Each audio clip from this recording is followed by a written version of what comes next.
कभी कभी गुस्सा इतना तेज होता है कि इंसान को खुद समझ नहीं आता कि वह इंसान है या शैतान का खेल बन चुका है।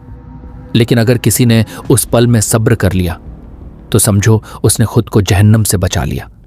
आज की कहानी एक ऐसे नौजवान की है जिसने गुस्से में कुछ ऐसा देख लिया जो किसी बुरे ख्वाब से कम नहीं था। एक लड़का था जाबिर, नमाजी था लेकिन बहुत जल्दी गुस्सा हो जाता था। गांव में सब उसे अच्छा मानते थे लेकिन गुस्से की वजह से अक्सर उसके रिश्ते बिगड़ जाते। एक रात जब वो मस्जिद से ईशा की नमाज पढ़कर घर लौट रहा था तो उसके छोटे भाई अमीर ने गलती से उसकी किताब गिरा दी। जाबिर गुस्से में, तेरी इतनी हिम्मत, ये मेरी सबसे पसंदीदा किताब थी, और वो अपने छोटे भाई को जोर से धक्का दे देता है। जैसे ही जाबिर ने धक्का दिया, लाइट चली गई और घर की दीवारें हिलने लगीं। उसकी आंखों के सामने सब कुछ काला हो गया। जब आंख खुली तो वो किसी अजीब अंधेरे कमरे में था।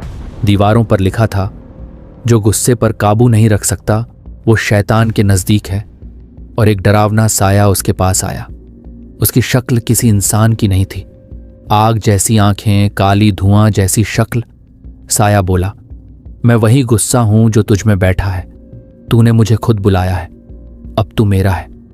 जाबिर डर के मारे पढ़ने लगता है, आऊदु बिल्लाहि मिन शैतानिर राजीम, बिस्मिल्लाहिर रहमानिर रहीम।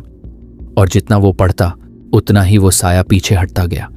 साया चीखने लगा, तेरी जबान पर अल्लाह का नाम है, तू मुझे नहीं रोक सकता था अगर तूने ये न पढ़ा होता। अचानक सब कुछ शांत हो गया। जाबिर की आंख खुलती है। वो अपने कमरे में है। सब वैसा ही है लेकिन उसका दिल कांप रहा है। वो भागकर अपने छोटे भाई के पास जाता है और उसे गले लगाता है।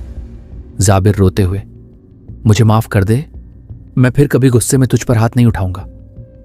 जाबिर ने समझा ये सिर्फ एक बुरा ख्वाब था, लेकिन जब उसने अपना दरवाजा खोला, दीवार पर आज भी लिखा था, प्यारे दोस्तों, गुस्सा एक आग की तरह है। जब ये जलती है तो सबसे पहले उस इंसान को जलाती है जिसमें ये होती है। हमारे प्यारे नबी ने फरमाया, गुस्सा शैतान से है और शैतान आग से है। जब किसी को गुस्सा आए तो वुजू कर लो। क्या आप भी गुस्से पर काबू रख सकते हो? या एक दिन वो साया आपके पास भी आ जाएगा? जो गुस्से पर काबू नहीं रखता वो शैतान के नज़दीक है।